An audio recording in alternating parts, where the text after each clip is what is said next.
하나님의 말씀입니다. 무릇 하나님의 영으로 인도함을 받는 사람은 곧 하나님의 아들이라. 너희는 다시 무서워하는 종의 영을 받지 아니하고 양자의 영을 받았으므로 우리가 아빠, 아버지라고 부르짖느니라. 성령이 친히 우리의 영과 더불어 우리가 하나님의 자녀인 것을 증언하시나니 자녀이면 또한 상속자, 곧 하나님의 상속자요 그리스도와 함께한 상속자니 우리가 그와 함께 영광을 받기 위하여 고난도 함께 받아야 할 것이니라. 아멘. 지난주에 드렸던 말씀을 먼저 요약해서 간단하게 말씀을 드리고 또 본문 말씀을 이어나가겠습니다. 지난주에는 성도의 믿음에 대해서 말씀을 살펴보았습니다. 믿음이라는 말은 성도가 아닌 분들도 쓰는 말이죠. 그래서 지난주에 성경이 말하고 있는 믿음은 이런 것입니다 라고 말씀드리기 위해서 성도의 믿음이라고 제목을 올렸던 것입니다. 우선 기독교의 믿음에는 명확한 믿음의 대상이 있다고 말씀을 드렸죠.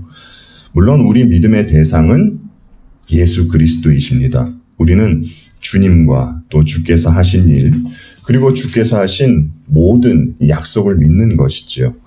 감사하게도 이 믿음은 우리의 행위로 만들어내는 것이 아니라 하나님의 선물로 주셔야 받게 되는 것입니다.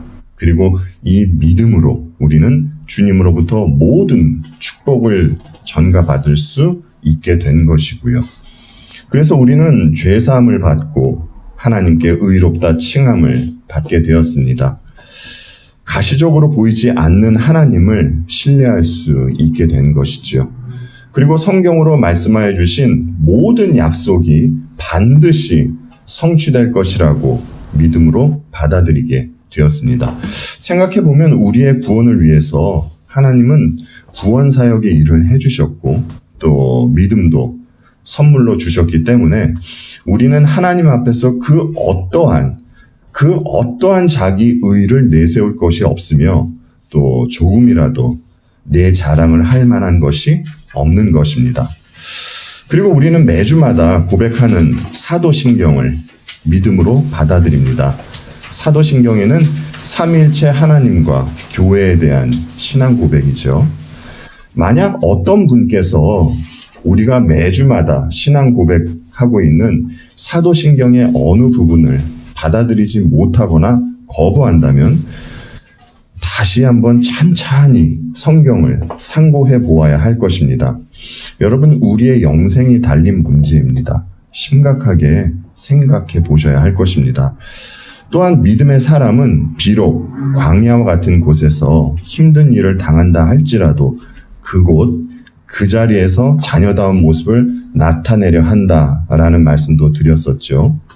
믿음을 선물로 받은 분들에게는 더 이상 처해진 환경이 그들을 좌지우지할 수 없습니다. 왜냐하면 이제 그들은 믿음을 주신 예수 그리스도를 사랑하고 또 그분이 계신 하나님의 도성으로 가는 것이 목적이 되었기 때문입니다.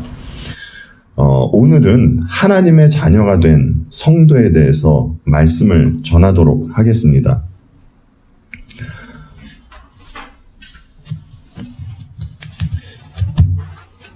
계속해서 드리는 말씀이지만 이 내용은 굉장히 중요한 것이기 때문에 우리들의 머리에 각인을 시켜놔야 될 것입니다. 하나님의 자녀는요, 죄사함을 받고 의롭다 여김을 받은 분들입니다. 죄사함, 의롭다 여김, 이것 항상 명심해 두셔야 합니다. 왜냐하면 그래야 우리의 존재됨이 어떠한 것인 줄 알 때에야 그 존재됨에 걸맞는 삶을 살아갈 수 있기 때문입니다. 지난주에 본문은 요한복음 3장 16절 말씀이었죠.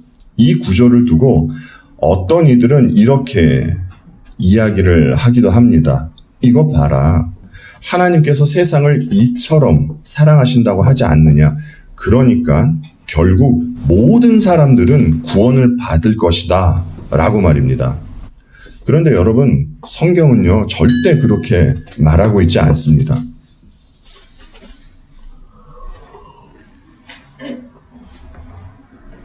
영생을 얻는 사람은 독생자와 그가 하신 일을 믿는 분들만 구원을 얻게 될 것이라고 성경은 분명히 증언하고 있습니다.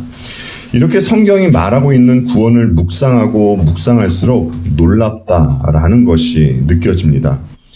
솔직히 저와 여러분은 우리 자신이 어떤 사람인지 알고 있지 않습니까?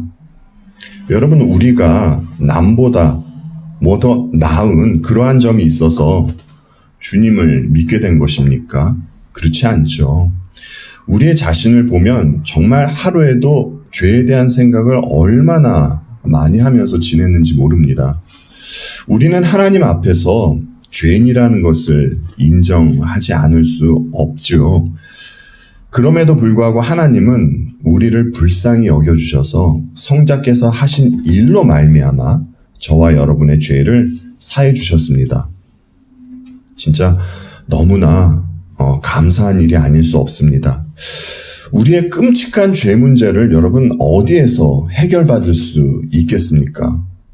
우리의 죄 문제는요, 세상 그 어느 곳에서도 해결받을 수 있는 곳이 없습니다. 오직 예수 그리스도의 십자가에서만 우리의 죄 문제를 해결받을 수 있는 것이죠. 그리고 한 걸음 더 나아가 우리가 받은 축복은 죄사함이 끝이 아닙니다. 하나님은 저와 여러분을 의롭다고 여겨주시죠.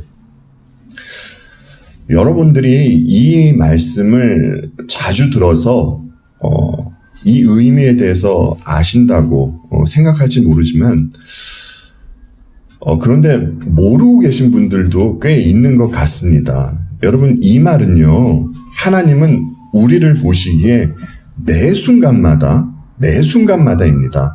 그리고 한 번도 빠짐없이 율법을 온전히 지킨 자들로 봐주신다라는 것입니다.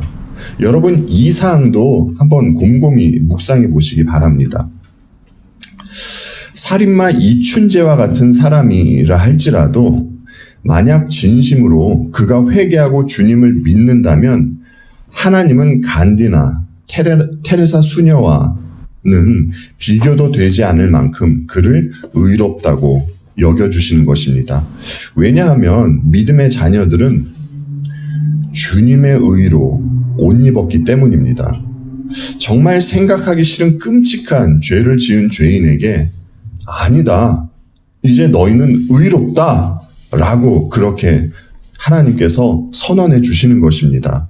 이것이 우리가 받은 축복입니다. 여러분, 우리가 나 자신을 아는데 우리를 그렇게 의롭다 여겨주시기 위해서 희생하신 하나님을 어떻게 사랑하지 않을 수 있겠습니까? 그렇죠? 그런데 우리가 받은 축복은요, 의롭게 되고 죽어서 천국 가는 것으로 끝나는 것이 아닙니다. 하나님은 독생자 안에서 우리를 자녀 삼아 주셨다고 성경은 분명히 말씀해 주고 있습니다. 오늘 본문 14절과 15절 말씀 다시 보겠습니다. 무릇 하나님의 영으로 인도함을 받는 사람은 곧 하나님의 아들이라. 너희는 다시 무서워하는 종의 영을 받지 아니하고 양자의 영을 받았으므로 우리가 아빠, 아버지라고 부르짖느니라. 아멘. 본문이 말해주고 있습니다. 우리가 하나님을 아빠, 아버지라고 부를 수 있는 자녀가 되었다라고 말입니다. 이런 존재가 된 것은 양자의 영을 받았기 때문이라고 본문은 분명히 말씀해주고 있죠. 양자는 원래 아들과 같은 위치에 있는 것입니다. 그래서 이제 성자께서 성부로부터 받은 사랑을 양자된 우리도 그 사랑을 똑같이 받으며 살아갈 수 있는 존재가 된 것이지요. 그럼에도 불구하고 우리의 머릿속에는 에이, 설마 그래도 라는 생각이 있습니다. 그렇지 않습니까, 여러분? 아무렴 예수님과 우리를 똑같이 대하시고 똑같이 사랑하실까? 라는 생각 말입니다. 그러나 정말 성부는 성자에게 주시는 그 똑같은 사랑으로 우리를 대하여 주십니다. 우리가 창세기와 출애굽기를 보아서 알지만 아브라함은 이삭을 낳기 전에 엘리에셀이라는 종을 양자 삼으려고 했습니다. 그리고 바로의 딸은 모세를 입양했고요. 이와 같이 양자 제도는 고대의 풍습이었습니다. 양자는 친아들과 똑같은 권한과 권리를 갖게 되었고요.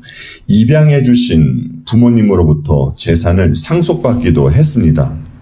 아브라함이 엘리에셀을 양자로 드리려고 했을 때에는 정말로 그를 친아들로 대하려는 마음이 있어서 그를 양자 삼으려고 했던 것이었습니다. 그런데 우리에게는 이런 생각이 있습니다. 그래도 친아들과 양자는 다르다는 생각 말입니다. 그래서 하나님께서 주님과 우리를 똑같이 사랑하신다고 할 때 우리는 그 말씀이 온전히 와 닿지가 않는 것입니다. 그리고 뭔가 불편함을 느끼게 되는 것이죠. 그러면 웨스트민스터 대의리 문답을 작성하셨던 우리 믿음의 선배님들은 이 양자됨에 대해서 뭐라고 하셨는지 들어보고 계속 진도를 나가도록 하겠습니다. 웨스트민스터 대의리 문답 74문입니다. 양자됨은 무엇입니까? 에 대한 답으로 해주신 말씀입니다. 양자됨은 하나님께서 독생자 예수 그리스도 때문에 죄인들에게 값없이 주시는 은혜의 행위입니다. 하나님께서는 이 은혜의 행위로 말미암아 의롭다함을 받은 모든 사람을 하나님의 자녀로 받아주시고 하나님의 이름을 그들에게 두시며 하나님의 아들의 영을 그들에게 주십니다. 또 하나님께서는 그들을 아버지같이 돌보시고 다스리시며 하나님의 아들들이 누리는 모든 자유와 특권을 그들에게 허락하시고 그들을 모든 약속을 받을 상속자요 그리스도와 함께 영광을 받을 상속자가 되게 하십니다. 지금 대의리 문답에서 양자됨에 대해서 뭐라고 합니까? 하나님의 자녀는 그리스도와 함께 영광을 받을 상속자라고 하지요. 우리는 이런 축복을 받은 사람입니다. 그래서 여러분, 성도는요, 세상 앞에서 예의를 갖추되 가슴 펴고 당당하게 그렇게 살아갈 수 있는 것입니다. 그리고 중요한 사항이 있습니다. 양자로 입양되니 하나님의 자녀는 더 이상 생부와 관련이 없다라는 것입니다. 로마나 고대 때에 어떤 곳으로 입양되어 간 아이는요, 생부로부터 상속을 받을 수 없었고요. 그리고 또 만약 생부가 빚을 지고 있다 하더라도 그 아이는 이제 그 생부가 진 빚에 대한 아무런 책임이 있지 않았습니다.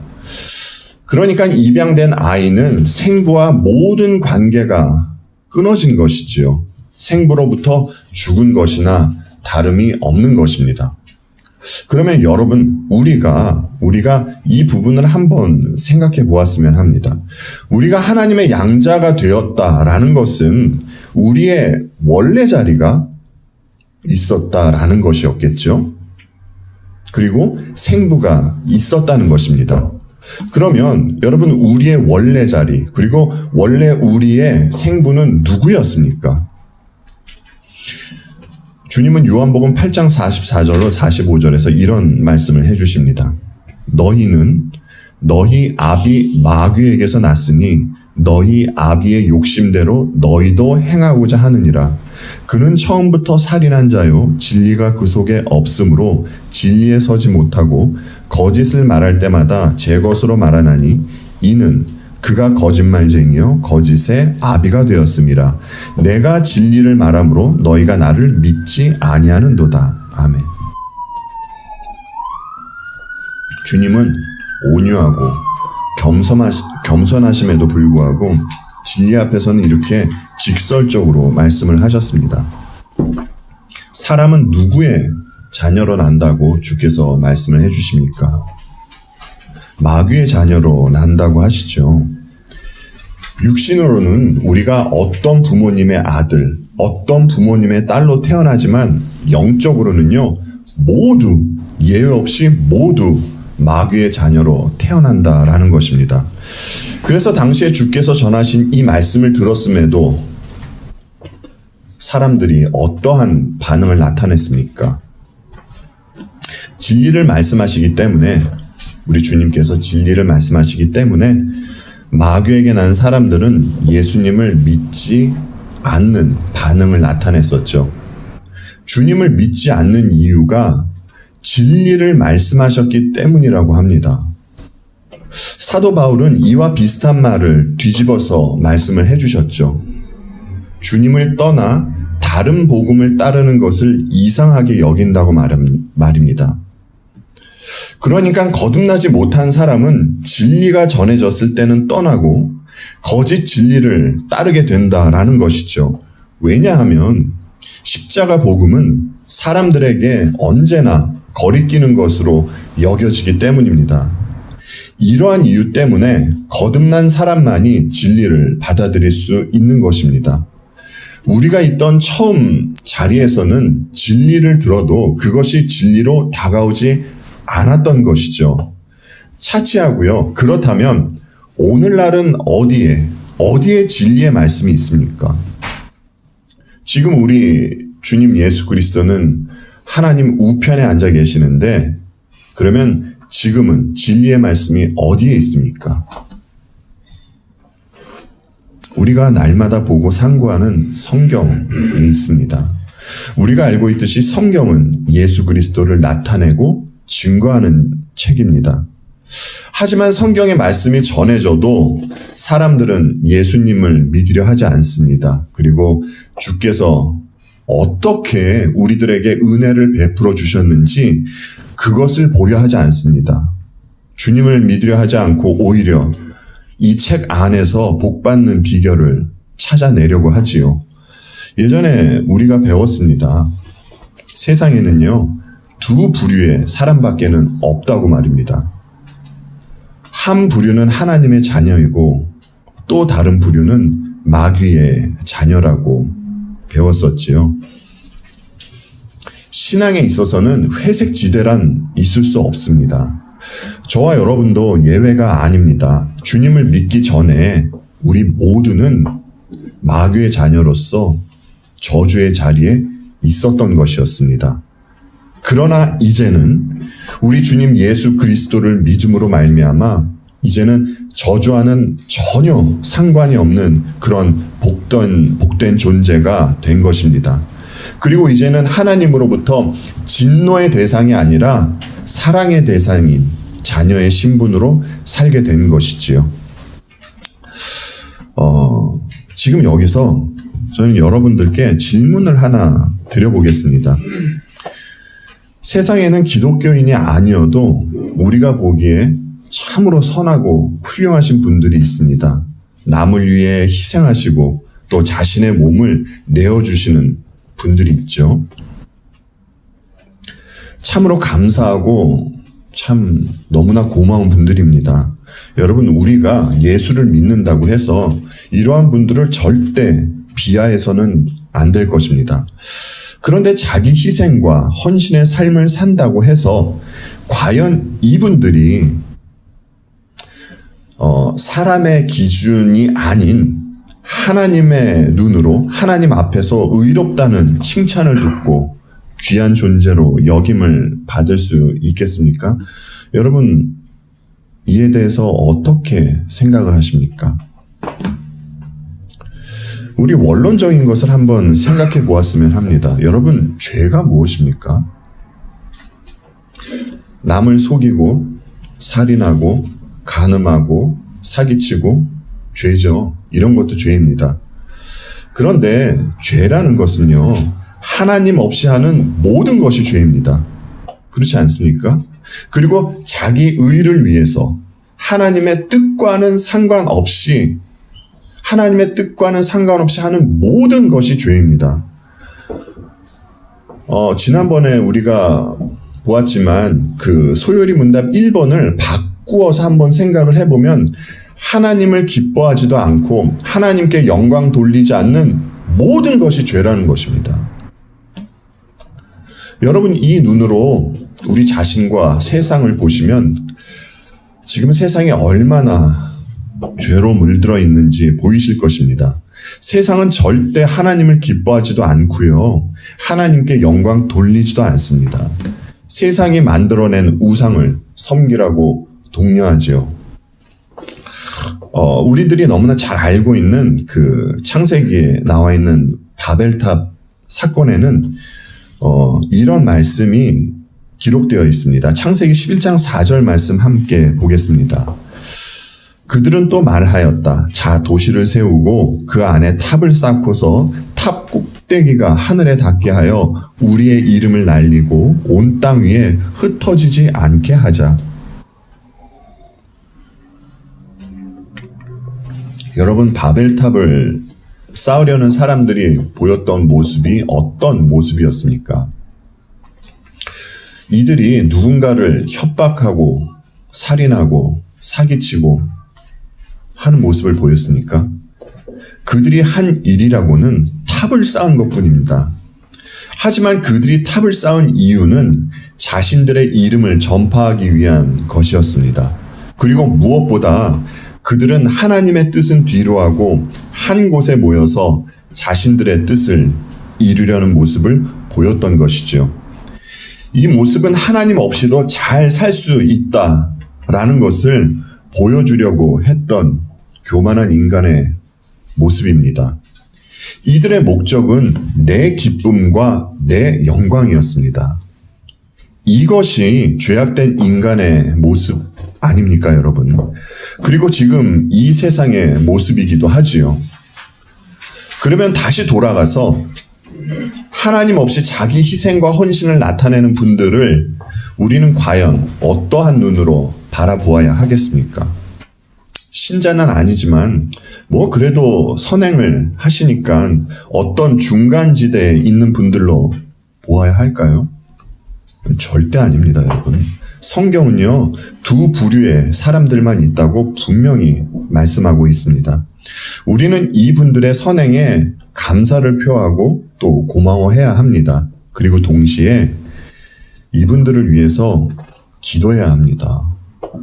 이분들이 아무리 우리의 눈으로 선해 보이는 일을 한다 할지라도 하나님의 영광을 위해서 하는 것은 아니기 때문입니다. 하나님의 시각으로는 오직 그리스도의 공로를 믿지 않는 사람들은 여전히 진노의 대상입니다. 우리가 항상 명심해야 할 것이 있습니다. 하나님으로부터 사랑을 받고 자녀가 된 유일한 이유는요, 우리의 공로가 아닌 독생자 예수 그리스도의 공로 때문이다 라는 것을요, 우리는 절대 잊으면 안 됩니다. 그리고 두 번째 항목으로 어떻게 우리가 하나님의 자녀가 될 수 있었는지에 대해서 한번 살펴보겠습니다. 방금 전에 말씀드렸듯이 우리가 하나님의 자녀가 될 수 있었던 것은 우리의 공로가 아닌 주님의 공로가 있었기 때문입니다. 아들의 자리에서 내려와서 우리가 받아야 할 저주를 주께서 대신 받아주셨기 때문이죠.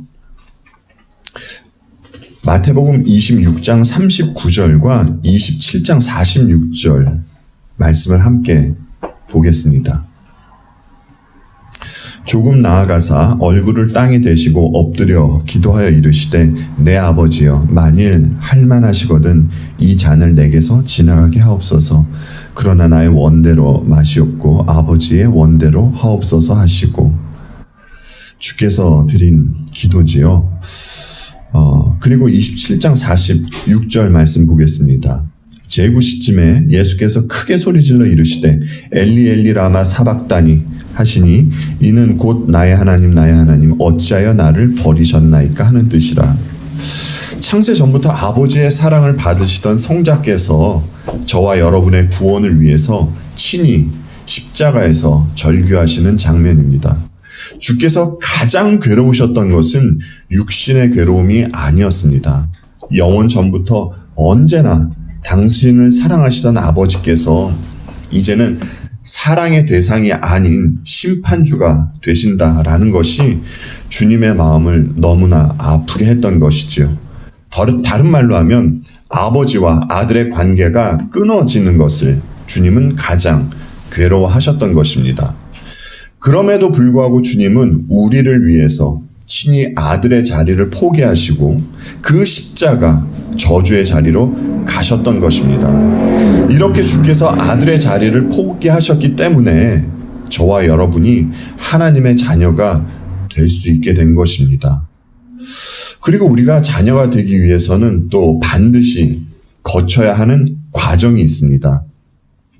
15절에 이런 말씀이 있지요. 너희는 다시 무서워하는 종의 영을 받지 아니하고. 무서워하는 종의 영이 말하고 있는 것이 무엇입니까, 여러분? 율법을 말하고 있는 것입니다. 율법의 권세 아래에 있는 삶을 말하고 있는 것이죠. 율법을 지키지 못하면 망할지도 모른다는 그러한 불안감에 떨며 사는 시기가 우리들에게 있었다라는 것입니다. 하나님은 우리들에게 이 시기를 허락하신다는 것이죠. 이 시기를 우리들에게 허락하시는 이유가 있습니다. 사람은 율법의 권세 아래 있어 보아야 비로소 복음이 주는 자유함 앞에 감사할 수 있기 때문입니다. 자신이 얼마를 빚진 줄 알아야 그 빚을 탕감해 주신 분께 감사할 수 있는 것 아니겠습니까? 이러한 이유로 하나님은 자녀들에게 잠깐이지만 율법의 권세 아래 있는 시간을 허락하시는 것입니다. 그래서 하나님은 우리를 위해서 또 어떤 일을 진행하고 계셨습니까? 그 일이 무엇이었습니까, 여러분? 그 일은 독생자를 여자의 몸에서 나게 하신 것입니다. 갈라디아서 4장 4절로 7절 말씀입니다. 때가 참에 하나님이 그 아들을 보내사 여자에게서 나게 하시고 율법 아래에 나게 하신 것은 율법 아래에 있는 자들을 속량하시고 우리로 아들의 명분을 얻게 하려 하심이라. 너희가 아들이므로 하나님이 그 아들의 영을 우리 마음 가운데 보내사 아빠, 아버지라 부르게 하셨느니라.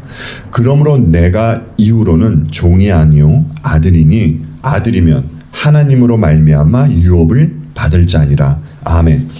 우리 주님은 하늘에서 이 땅으로 바로 오실 수 있는 그러한 능력이 있는 분이셨습니다. 그럼에도 불구하고 왜 여자의 몸에서 주님이 나셨습니까? 왜냐하면 율법 아래에 있는 우리를 속량하시기 위해서입니다. 그래서 여자의 몸에서 나신 것입니다. 우리가 율법의 저주에서 그냥 풀려난 것이 아닙니다. 주께서 그에 합당한 값을 치르셨기 때문에 우리가 율법의 저주에서 풀려나서 자유의 몸이 된 것이지요.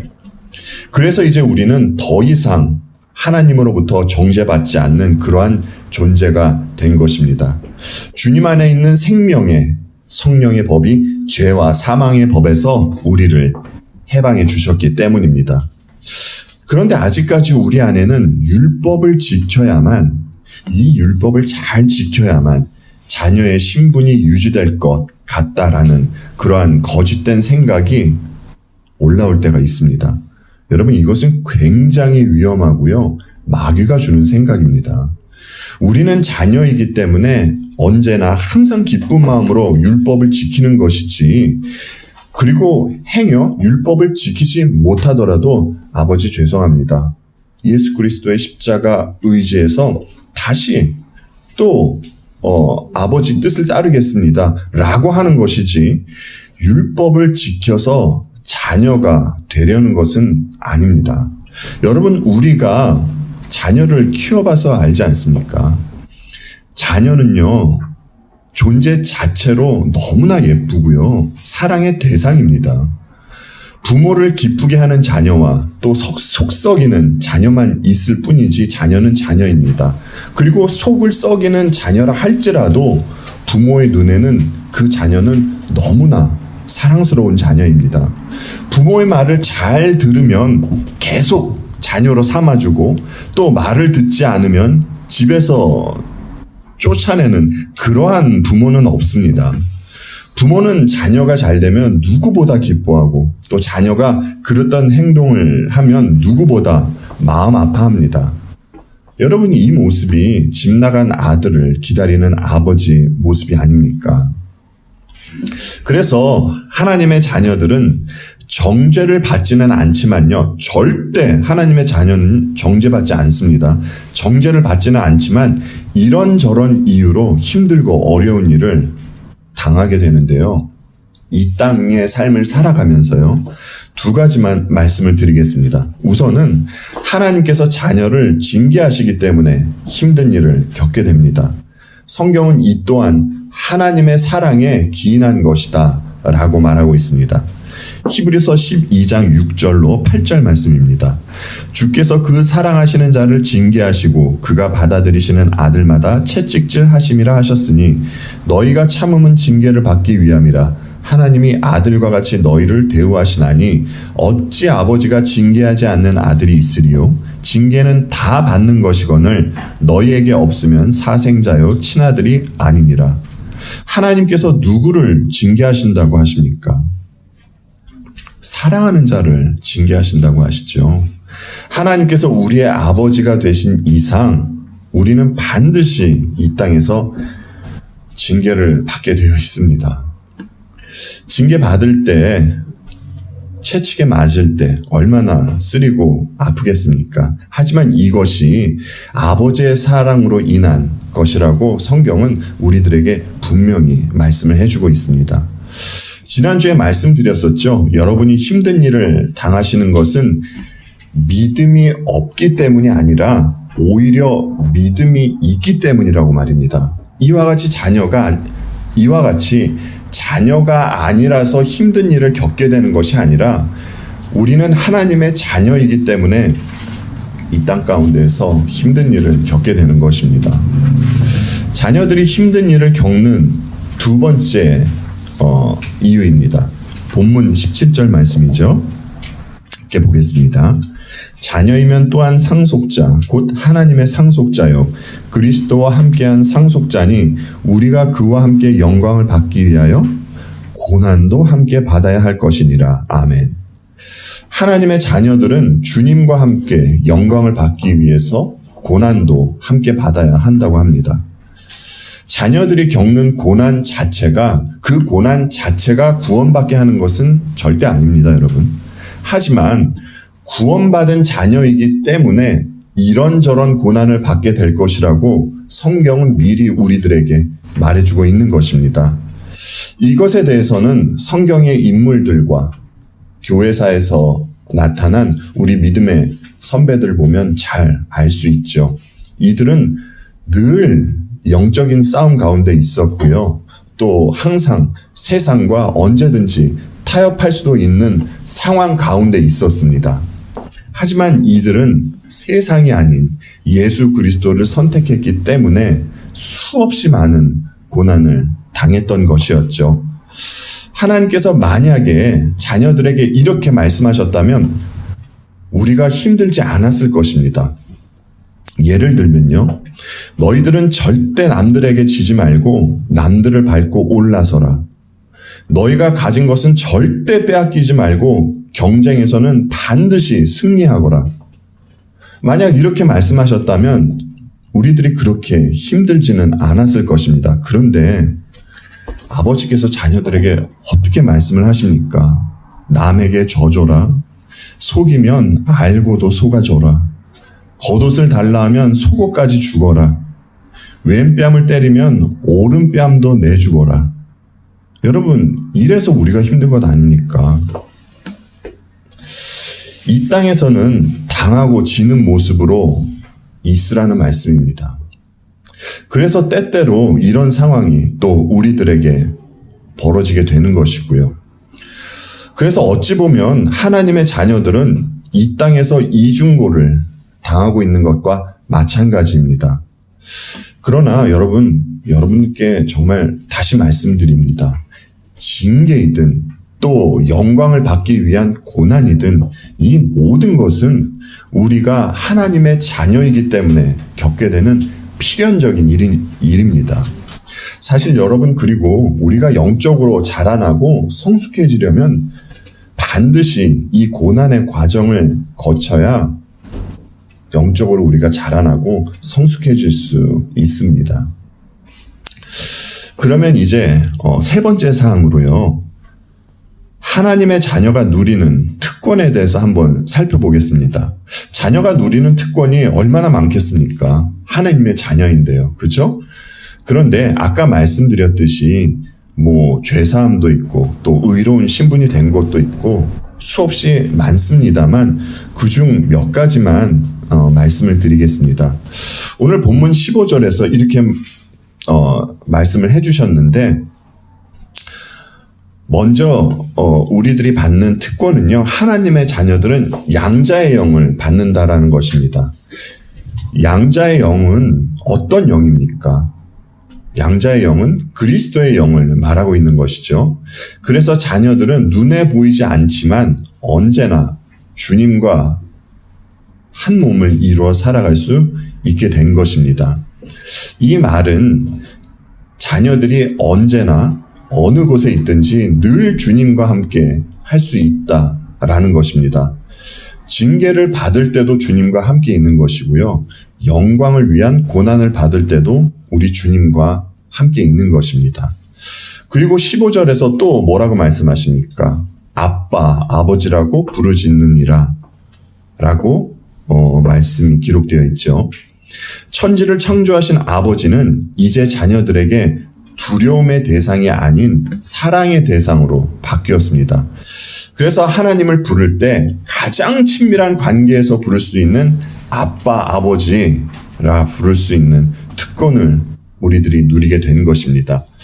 그런데 이 부분을요, 여러분 잘 보시면요, 아빠를 어떻게 부른다고 합니까? 조용한 톤으로 아버님 이렇게 부르나요? 그렇지 않고 부르짖는다고 하죠.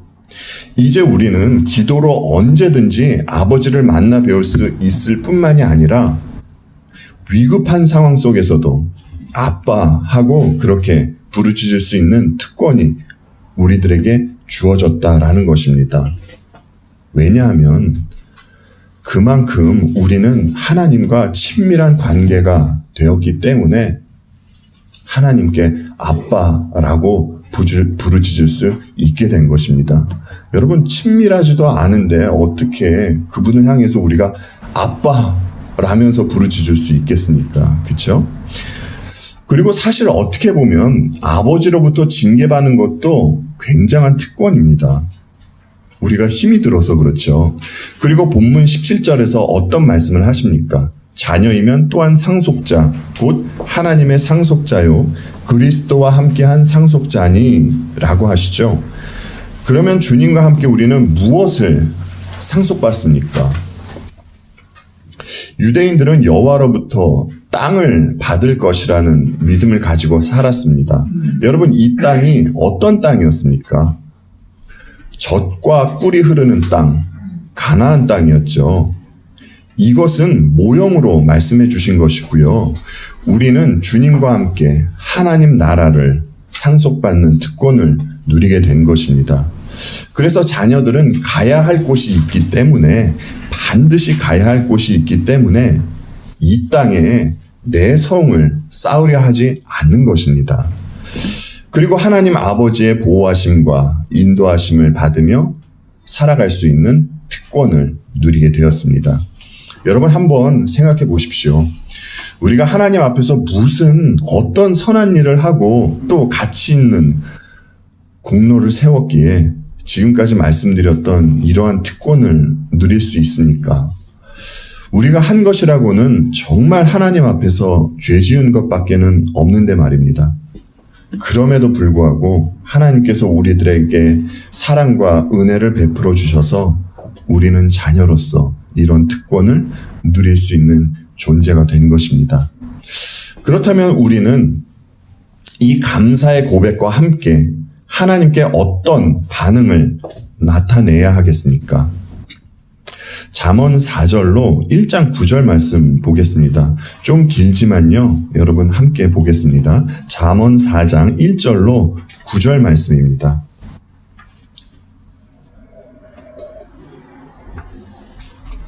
아이들아, 너희는 아버지의 훈계를 잘 듣고 명철을 얻도록 귀를 기울여라. 내가 선한 도리를 너에게 전하니 너희는 내 교훈을 저버리지 말아라. 나도 내 아버지에게는 아들이었고 내 어머니 앞에서도 하나뿐인 귀여운 자식이었다. 아버지는 내게 이렇게 가르치셨다. 내 말을 내 마음에 간직하고 내 명령을 지켜라. 내가 잘 살 것이다. 지혜를 얻고 명철을 얻어라. 내가 친히 하는 말을 잊지 말고 어기지 말아라. 지혜를 버리지 말아라. 그것이 너를 지켜줄 것이다. 지혜를 사랑하여라. 그것이 너를 보호하여 줄 것이다. 지혜가 으뜸이니 지혜를 얻어라. 내가 가진 모든 것을 다 바쳐서라도 명철을 얻어라. 지혜를 소중히 여겨라. 그것이 너를 높일 것이다. 지혜를 가슴에 품어라. 그것이 너를 존귀하게 할 것이다. 그 지혜가 아름다운 화관을 너희 머리에 씌워주고 영광스러운 왕관을 너희에게 씌워줄 것이다. 아멘. 우선은 지금 잠언이 말했듯이 아버지의 말씀에 귀를 기울여야 할 것입니다. 성경이 정확무오한 아버지의 말씀이죠. 따라서 자녀들에게는 아버지의 말씀을 듣고자 성경을 읽고 묵상하는 모습이 나타나겠죠. 또한 4절에서 지금 읽은 잠언 4장 4절에서 말씀해 주듯이 아버지의 말씀을 마음에 간직하고 지키려는 모습이 자녀들에게 나올 것입니다. 그리고 잠언에서 아버지는 아이들에게 여러분 뭐라고 말씀하셨습니까? 지혜를 얻어라. 지혜를 사랑하여라 라고 하셨죠. 잠언이 말하는 지혜는요, 그리스도를 의인화한 것입니다. 따라서 하나님의 자녀들은 아버지의 말씀에 따라 주님을 사랑하고 또 주님을 소중하게 여길 것입니다. 세상의 그 무엇보다도 말입니다.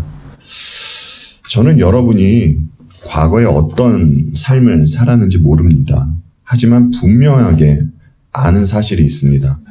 여러분이 진실된 마음으로 예수 그리스도를 믿고 계시다면 여러분은 여러분의 과거와는 아무런 상관이 없이 이제는 하나님의 자녀라는 새로운 신분을 얻었다는 것입니다. 지난주에 말씀을 마치면서 이런 말씀을 드렸죠.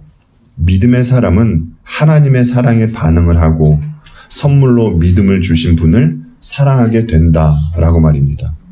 그리고 여러분께 질문을 드렸죠. 여러분 하나님을 사랑하십니까? 라고 말입니다. 여러분 하나님 사랑하십니까?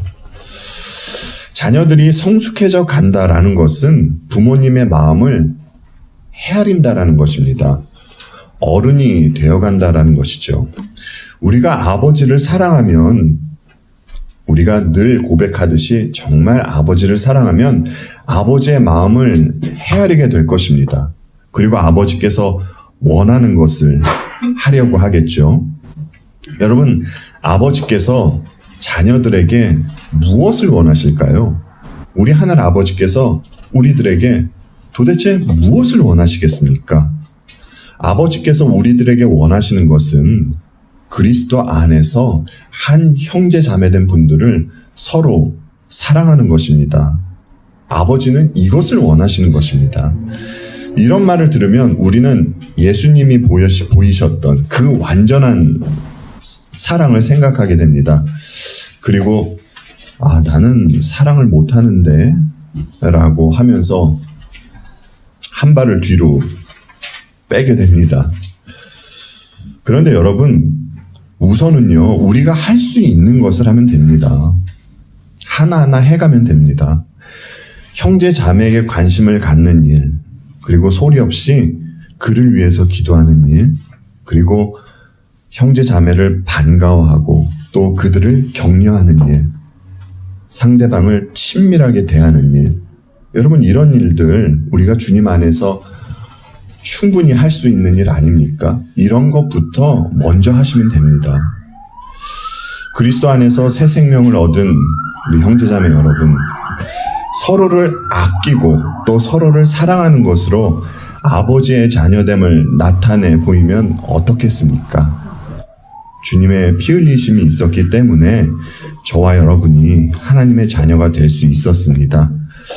이 사실 위에 굳건히 세워져가는 우리 베리트 개혁 장로교회 또 서로를 정말 내 몸과 같이 사랑하려고 하는 베리트 개혁 장로교회가 되기를 바라면서 오늘의 말씀을 마치도록 하겠습니다. 기도하겠습니다.